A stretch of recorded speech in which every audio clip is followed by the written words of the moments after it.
कब ऑफिस था कि रात को डीजे वाला लड़े कब गई थी कब मैं वने क्यों कि आगे मैं सेटिंग को घर आई रहा तो वो गानों लगी दे हम तेरे घर के सामने अपनी जान देंगे उनकी बाइरे ने दूसरों गानों लगी जो और उनको घर निकली फिर मैंने उनकी फेट पकड़ ली ने फिर मनक बेरा भैया ना अंतिम मन उनकी लड़े नहीं तो मैंने ऐसा मारतो नहीं कि लोग याद कर तो कह रहे तो कि वनवरी खत्म हो गई फिर टेंट पास ले जिन पप्पू शाह की वनवरी गाड़ी तो कहीं वो टेंट पास ले दिन माटी समझाइश की थी कि यार भाई साहब वो गानों ला दो यार फिर मैं दोस्त मली यार और कानों निकली हो मन क्यों यार जान दो यार मैंने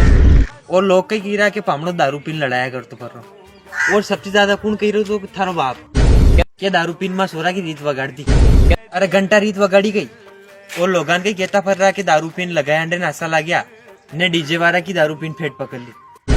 दारू को बूंदे एक सांटो बीन पी दो मने बल्ली तू मुंडो उंगले थारी बाई रखा डांडा खा लड़ो वासे सिवाना आई थारो बाप भी कह रहे हो कि ऐसा दारूड़िया ने वरात में ले जानो सारा दारू पीन रीत वगाड़े तो हाँ तो नहीं आई रन मी थक बुआन ले जाओ थक बुआ की सोरियान ले जाओ नहीं आई रहा मैं तो और अमल का तो 10 सारी आया नहीं 5 सारी को माल मुंह ली जाऊं और मुँह आऊंगा वटे मैं अगर सोमा सोरानो भी मोकलूंगा और था हाराम रीत नहीं वगाड़ी नहीं पसे बात करा हाँ